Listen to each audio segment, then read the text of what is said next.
আসসালামু আলাইকুম বন্ধুরা।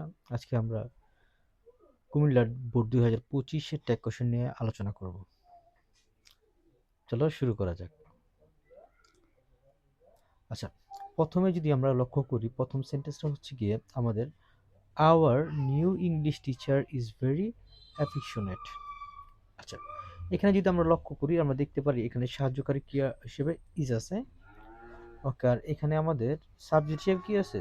Our English teacher. ওকে, আচ্ছা তাহলে এখানে আমরা দেখো সাহায্যকারী ভার্ব আছে, যেহেতু ইজ আছে তো আমি এখানে ইজ লিখে দিব ইজ। আর এখানে পুরো সেন্টেন্সটা আমরা লক্ষ্য করলে দেখতে পারি এখানে কোনো নট নাই। হ্যাঁ, নেগেটিভ ওয়ার্ড বা নট নাই, তাহলে এখানে আমাদের ইজেন্ট হবে, ইজেন্ট।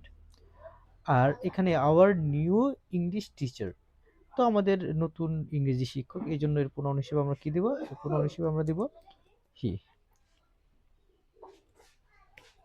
ওকে বন্ধুরা, প্রথমটা তাহলে অ্যান্সার কি পেলাম? Isn't he.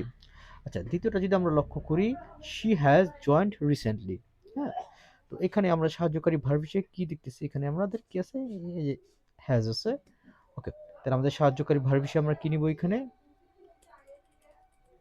এখানে আমরা হ্যাজ। হ্যাঁ, আর যেহেতু দেখো তো পুরোটার ভিতরে আমরা লক্ষ্য করলে কোনো নেগেটিভ শব্দ নাই, যদি নেগেটিভ শব্দ না থাকে তাহলে আমরা এখানে নোট দেব, নোটের সংক্ষিপ্ত রূপ ইজেন্ট। ওকে, আর সাবজেক্ট কি আছে? শি, যেহেতু শি নিজে একটা প্রোনাউন, তাহলে আমরা এটাকে এখানে ব্যবহার করব। তাহলে আমাদের অ্যান্সার কি হলো? Hasn't she. ওকে, আচ্ছা, আহ, 3 নম্বরটা যদি আমরা দেখি, দেখো she never scolds her students. Okay, আচ্ছা এখানে দেখো কোনো সাহায্যকারী ভার্ব নাই, অ্যাম, ইজ, আর, ওয়াজ, ওয়ার, এগুলো এখানে কিছুই নাই। যদি কিছু না থাকে তাহলে আমাদের মেইন ভার্বটা খুঁজতে হবে। মেইন ভার্ব কি? স্কোল্ডস। ওকে, এটা যদি আমাদের মেইন ভার্ব হয়, আচ্ছা তাহলে আমাদের দেখতে হবে মেইন ভার্বটা কোন ফর্মে আছে। হ্যাঁ, মেইন ভার্বটা কোন ফর্মে আছে?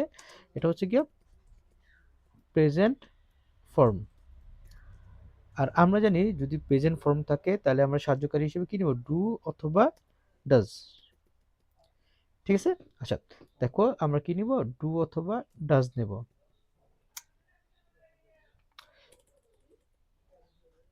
আচ্ছা দেখো এখানে আমাদের শি নেভার স্কোল্ডস হার, এখানে দেখো স্কোল্ডস এটা হলাম কি ভার্বের প্রেজেন্ট ফর্ম আছে।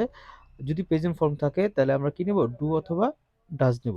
আর ডু নেব নাকি ডাজ নেব এটা দেখবো বড় ভার্বের সাথে কি আছে। ভার্বের সাথে দেখো তো এই যে একটা কি আছে? অ্যাশ আছে। হ্যাঁ, ভার্বের সাথে কি আছে? একটা অ্যাশ আছে না? যদি অ্যাশ থাকে তাহলে আমরা কি নেব? এখানে এখানে ডাজ নেব, ডি, ডাজ।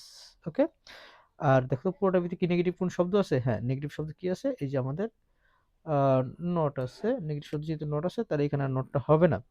আর সাবজেক্ট কি আছে? শি, শি নিজেই একটা প্রোনাউন, তো সে ডাজ শি বসবে এখানে। ঠিক আছে, ওকে, আচ্ছা 3 নম্বরটা দেখি তো আমরা কি আছে। আচ্ছা, 4 নম্বরটা, each of her students loves her. আচ্ছা আমরা তোমাদের বোঝার সরদাতে এখানে আমি লিখে দিয়েছি, দেখো এখানে এম, ইজ, আর, ওয়াজ এর যেহেতু কিচ্ছু নেই, হ্যাঁ যেহেতু সাহায্যকারী ভার্ব কিছু নেই, তারপরে মেইন ভার্ব খুঁজতে হবে। মেইন ভার্বটা কি আছে আমাদের? লাভস আছে। ওকে, আচ্ছা এখন দেখতে হবে এটা আমাদের কোন ফর্মে আছে। হ্যাঁ, এটা কোন ফর্মে আছে? Loves present form. যদি প্রেজেন্ট ফর্ম থাকে তাহলে আমাদের কি হবে? ডু অথবা ডাজ হবে। আচ্ছা দেখো লাভস এর সাথে আমাদের এখানে কি আছে? এখানে একটা অ্যাশ আছে। যেহেতু অ্যাশ আছে তাহলে আমরা এখানে কি নেব? ডাজ নেব। ঠিক আছে,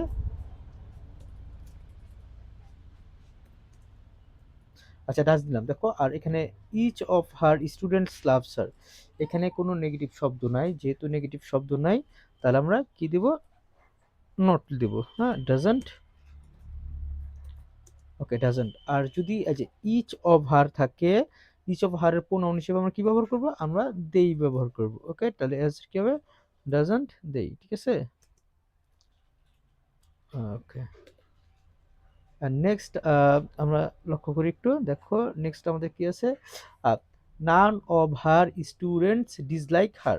none of her students dislike her. হ্যাঁ, এখন কথা হচ্ছে গিয়া দেখো আমাদের এখানে কোনো সাহায্যকারী ভার্ব নয়। যদি সাহায্যকারী ভার্ব না থাকে তাহলে আমরা মেইন ভার্বটা খুঁজে নেব। মেইন ভার্বটা কি আছে? ডিসলাইকস আছে, হ্যাঁ? ওকে।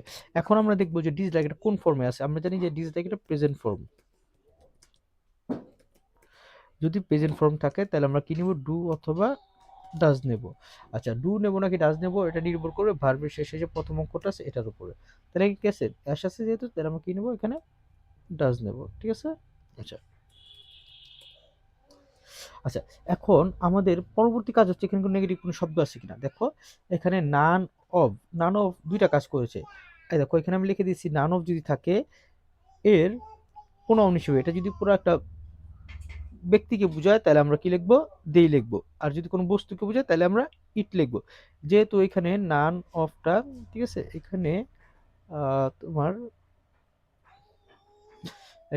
এই দেখো নান অফ হার স্টুডেন্টস যেহেতু এটা ব্যক্তিকে বোঝাইতে হয়েছে সেজন্য আমরা কি লিখবো? দেই লিখবো, হ্যাঁ? দেই।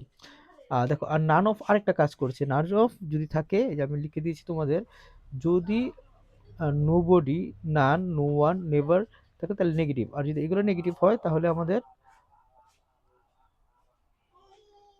দেখো এই যে নান নিজে একটা নেগেটিভ শব্দ। যদি নেগেটিভ শব্দ থাকে তাহলে আমরা এখানে আর নটটা লিখবো না। ঠিক আছে? আর আরেকটা জিনিস দেখো এখানে আমরা যদি একটু লক্ষ্য করি এখানে অ্যান্সার কি হয়েছে আমাদের ডাজ দেই। আমরা জানি যে দে এর সাথে কখনো ডাজ হয় না, কি হয়?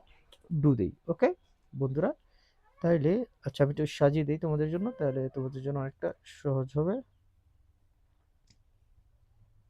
ওকে, আচ্ছা তোমরা চাইলে স্ক্রিনশট নিয়ে রাখতে পারো। আজকের মতো এখানেই সমাপ্ত। আসসালামু আলাইকুম।